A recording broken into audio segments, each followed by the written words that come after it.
பழனி கோயில் நில மோசடி வழக்குல சிபிசிஐடி இப்போ அதிரடியாக காலையிலேருந்தே சோதனையில் ஈடுபட்டுட்டு வராங்க. நம்ம காலையில் பார்த்த அப்டேட் அப்படின்னு பார்க்கும்பொழுது சார் பதிவாளர் அவருடைய வீட்டில் சோதனை நடத்தியிருந்தாங்க.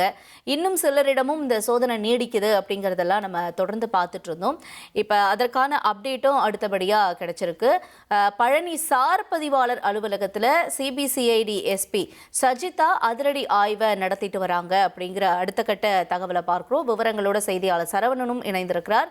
சரவணன், இன்னைக்கு காலையில இருந்தே இந்த சோதனை அப்படிங்கிறது நீடிக்குது இல்லையா? இன்னும் என்னென்ன இடங்கள்ல எல்லாம் இந்த ஆய்வு அப்படிங்கிறது தொடர இருக்கு? மேலும் தகவல்களை நீங்க சொல்லுங்க. திண்டுக்கல் மாவட்டம் பழனியில் இருக்கக்கூடிய அருள்மிகு தண்டாயுதபாணி சுவாமி திருக்கோயிலுக்கு சொந்தமான ரூபாய் 100 கோடி ரூபாய் மதிப்புள்ள நிலத்தை மோசடியாக பத்திரப்பதிவு செய்த வழக்கு சிபிசிஐடிக்கு மாற்றப்பட்டு சிபிசிஐடி போலீசார் வழக்கு பதிவு செய்து இந்த வழக்குல தீவிர விசாரணையை மேற்கொண்டு வருகிறார்கள். இந்த தீவிர விசாரணை என்பது இன்றைக்கு 3வது நாளாக இந்த தீவிர விசாரணையானது திண்டுக்கல், பழனி மற்றும் ஒட்டஞ்சத்திரம் ஆகிய உள்ளிட்ட மேலும் சில இடங்களில் தீவிர சோதனை மற்றும் ஆய்வானது விசாரணையோடு சேர்ந்து நடத்தப்படுகிறது. இந்த வகையில இன்று காலை Palani round road, Dindigul Palani round road பகுதியில் இருக்கக்கூடிய பகுதியில சார் பதிவாளர் வீட்டில் தொடர்ந்து சோதனையை மேற்கொண்டனர். அந்த வேளையில ஒட்டஞ்சத்தில் இருக்கக்கூடிய ஜெயபிரகாஷ் என்ற பத்திர எழுத்தரும் இந்த ஜஸ்டின் அவருடைய அந்த பத்திரப்பதிவாளருடைய நண்பர் வீட்டில் இந்த சோதனையும் நடைபெற்றது.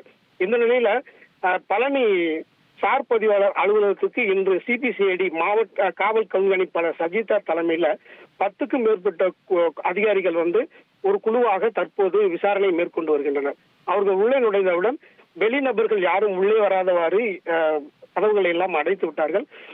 முக்கிய ஆவணங்கள் அனைத்தும் சரிபார்க்கப்பட்டு வருகிறது. அதைத் தொடர்ந்து அங்கு இருக்கக்கூடிய பத்திரப்பதிவு அலுவலர்கள், எழுத்தர்கள், ஊழியர்கள் என அனைவரையும் ஒரே இடத்தில் உட்கார வைத்து எஸ்பி சஜிதா மற்றும் 10 பேர் கொண்ட குழுவினர் நேரடியாக விசாரணையில் ஈடுபட்டு வருகின்றனர்.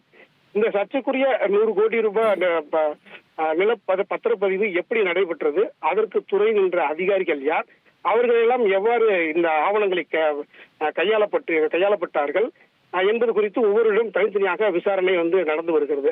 மேலும் அலுவலகத்தில் உள்ள கணினியில் பதிவாகி இருக்கக்கூடிய ஆவண கோப்புகளையும் தற்போது சிபிசிஐடி அதிகாரிகள் தங்களது கட்டுப்பாட்டுக்குள் கொண்டு வந்திருக்கிறார்கள். திண்டுக்கல் ரவுண்ட் ரோடு பகுதியில் உள்ள ஜஸ்டின் அவருடைய வீட்டில் தொடர்ந்து சோதனையானது காலை முதல் தொடர்ந்து நடைபெற்று வருகிறது. தற்போதும் நடைபெற்றுக் கொண்டிருக்கிறது. இதே வேளையில ஒட்டஞ்சத்திரம் பகுதியில் இருக்கக்கூடிய இந்த சார் பதிவாளர் ஜஸ்டினோட நண்பராக இருக்கக்கூடிய பத்திர எழுத்தர் ஜெயபிரகாஷ் என்பவர் வீட்டிலையும் ஆய்வாளர் சிபிசிஐடி ஆய்வாளர் சேகர் தலைமையில ஒரு சோதனையானது அங்கும் நடைபெற்றுக் கொண்டிருக்கிறது. அந்த சோதனையும் தொடர்கிறது.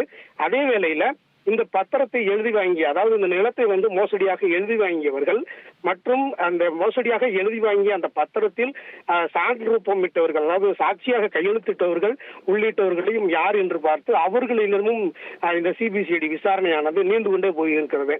எனவே இந்த விசாரணையானது அடுத்தடுத்த கட்டங்களுக்கு நகரும் என்று தெரிகிறது. மேலும் இந்த விசாரணை இன்னும் பலரை விசாரிக்கக்கூடிய சூழ்நிலை இருக்கும் என்று அதிகாரிகள் தரப்பிலிருந்து தெரிவிக்கப்படுகிறது. இனி செல்லும் இடமெல்லாம் செய்தி. தந்தை டிவியின் வாட்ஸ்அப் சேனலை ஃபாலோ பண்ணினா செல்ல இருக்கும் இடமெல்லாம் செய்தி. இதோ QR கோட், இப்பவே ஸ்கேன் பண்ணுங்க, ஃபாலோ பண்ணுங்க.